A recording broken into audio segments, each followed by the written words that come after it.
The strategic picture on the maps keeps getting a little bit better every day for the Ukrainians, especially out in the west. The red that was surrounding all of Kyiv is now been sort of pushed back. Part of that's the Russian withdrawal.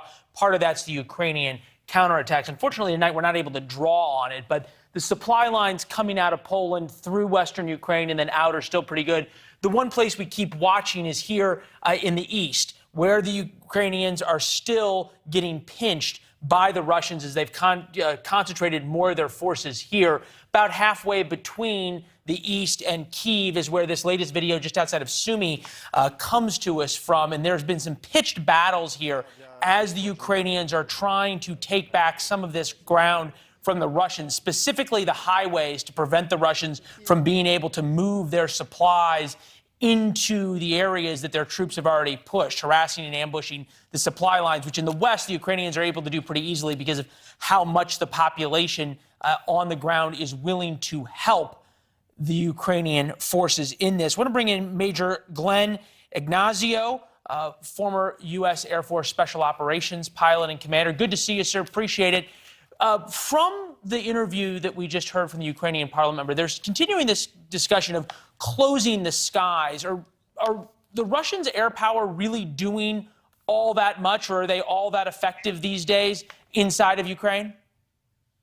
Yeah, actually, two parts to that question. The Russians are flying approximately 200 sorties a day, or 200 flights, and the Ukrainians are lucky if they're getting about 10, and that's because of the difference in the volume of aircraft.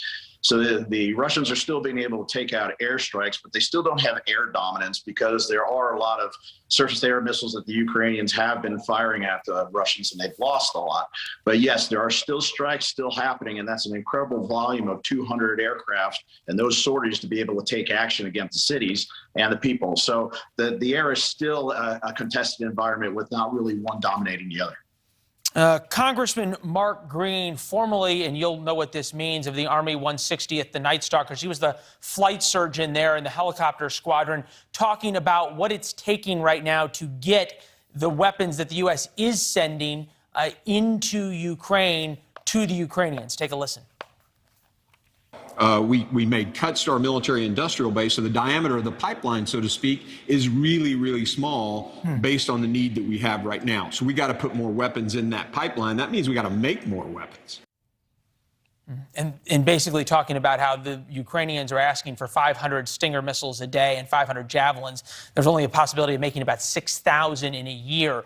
Do the Ukrainians have enough anti-aircraft systems to take down the planes you were talking about? I think right now it is pretty good. I don't want to say it's greatly robust, but it is pretty good because they were getting, some of these man-portable systems. You'll hear the term called man-pads, where they are able to use, those are Stingers, and some of the bigger platforms that have a bigger reach. Now, the interesting, part with the NATO countries and the other European countries supporting this is being able to get weapons from Germany, the UK, and of course from the United States. And actually, there's another system that's actually Russian-made coming from Slovakia to be able to be moved into the Ukraine. So the important part is to pull all the countries together and make sure that supply chain is there for these weapons, because as soon as they're used, they need to be replenished. And that is significant and important for the Ukrainians to maintain their defense. Yeah, at some point, it's just kind of a math problem. If we come back to the big map, the thing we've been talking about now for the past 5 weeks is the supply lines from the NATO base in Poland, where everything's being flown into, and then the ground lines through Lviv, out to Kyiv, out here to the east, down to Odessa. That's what's continuing to allow the Ukrainians to fight. And obviously, the flip side of this is the Russian supply lines are getting harassed on the ground by the Ukrainians. If the Russians are able to fly 200 sorties a day and put fighter jets and bombers over western Ukraine, why haven't we heard of any of these convoys of U.S. weapons being hit yet? Well, there's two good points to that. Is you're right, that supply chain is long, and that country is approximately 700 miles across. So there is an extensive range. These aircraft are launching out of Russia. Based on their range, can they get all the way to the far west? That's a little difficult, but that's why they use some of the cruise missiles. But the their smart weapons, like cruise missiles, have a 60% fail rate, and it was a U.S. intelligence report that stated that. So the idea that the Russians are sort of pulling back to that eastern line, I believe that they extended themselves very, very far. Their idea was to surround cities and then starve them and bomb them out. We actually saw this extensive bombing. But the Ukrainians held them to bay very well, and you see them sort of pulling back to the borderlines and digging in, and pretty much going to probably reinforce themselves and be able to sustain that supply chain on the Russian side, since they'll be closer to the Russian border. Yeah, and that goes to what we're seeing certainly in the eastern part of the country, where they're not only closer to the Russian border, but they've got at least more of the hearts and minds of the civilian population there. And this was a great conversation, Major. I'm glad we made time for it. Thank you for making time. We'll talk to you soon. Absolutely. Thank you. Have a good night. Yeah, good night.